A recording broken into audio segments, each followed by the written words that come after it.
I'm a little overwhelmed. Man, I thought it was going to be kind of an essay on hair through the ages there for a minute. First of all, thank you so much. Wow, it's so gratifying, and there's just nothing more wonderful than being recognized by your peers, and particularly this organization, that you have trained 80,000 journalists in 140 countries. Is just spectacular. So I'm already proud, but I'm triply proud to have this incredible, prestigious award from you. Thank you. And what a night I think this is for lifting our spirits. There are so many dark clouds out there for journalism. Budget cuts, downsizing in newsrooms, reporters being targeted and kidnapped and worse. And yet, wherever I go,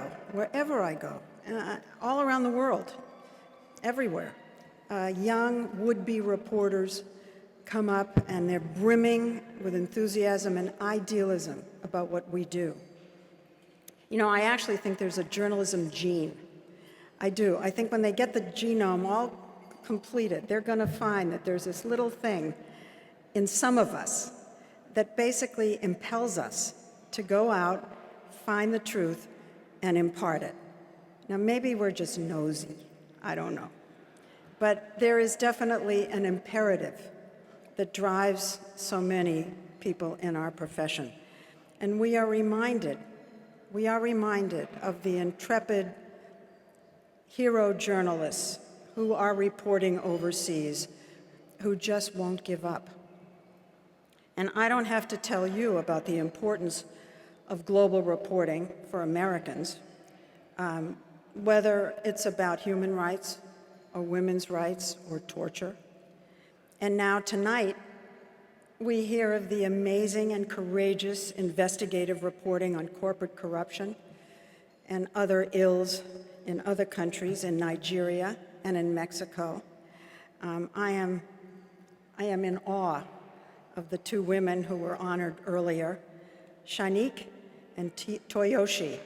And I am so glad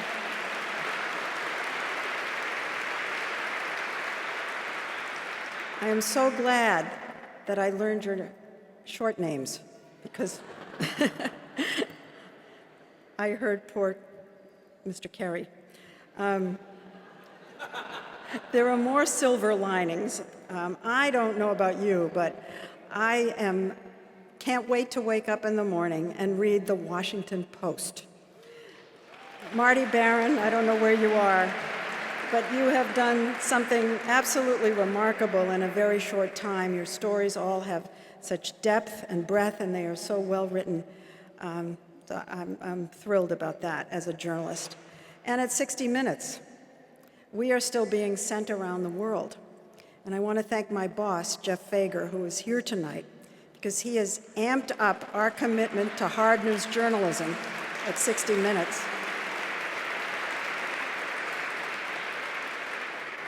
And also here tonight, I want to say one thing. We are still doing as much global reporting, I think, as we've ever done, and we're doing it in the same way.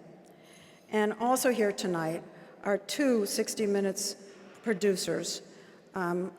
One is Rich Bonin, who is one of the great investigators and producers at 60 Minutes, who reported, who initiated and produced and reported many of the foreign stories that Mike Wallace did. And now I am lucky because he's doing them for me. And also Rome Hartman is here tonight. And he and I did many foreign stories, including my very first story for 60 Minutes, my very first story, which was in Iraq. Now, I just got back from reporting a story in Beijing, and I still have a little jet lag. But I was stunned because I could actually breathe, and I actually saw the sky. I don't know how many of you have been to Beijing in the last, 10 years. This was a first. And I thought for a minute, what's going on? I heard that they had cut the smog by temporarily idling their factories and putting restrictions on the number of cars that could commute into the city. And while I was there, I thought, wow, this must have been because 60 Minutes was in town. No. The truth is, it was because of the APEC meeting that President Obama just flew off to attend. Now, I've been nervous all night. Obviously nervous to be getting such an enormous award, but also because I was determined to tell you a joke. So I'm already apologizing. First of all, women don't usually tell jokes. I'm told women don't tell jokes very well. And it's probably totally inappropriate. But I'm going to tell you the joke. Good, because I want us to have a big laugh tonight. So the only thing that makes this even remotely appropriate to this evening is that I heard this joke in Beijing. And the joke takes place in Rome. Okay, I'm gonna just die up here on the stage, but here I go. I feel like I'm a stand-up comedian. So, there were these two beggars on a corner near St. Peter's Square. One had a tin cup with a cross on it. The other had a tin cup with a Star of David. And the cup with the cross was just brimming, overflowing with lira and all other kinds of currencies. And the one with the star was virtually empty. And a priest walks by, and he took pity on the man with the star. And he went over to him and he said, "My son, you have to understand this is Rome. This is the seat of Christianity. Many people will offer help to a fellow Christian in need. And I am sad to tell you that your cup may actually be encouraging people to give more money into the other cup. So maybe you should find a different corner." And so the man with the star turned to the man with the cup, and he said, "Moishe, look who's trying to tell the Steinberg brothers how to run their business." Honey? You liked it. Thank you. Well, really, the only reason I'm telling you the joke is because when I was in Beijing, I thought that was very funny, and I wanted to give you a laugh. And tonight, I think we should be smiling because there is so much to be optimistic about with the state of journalism today.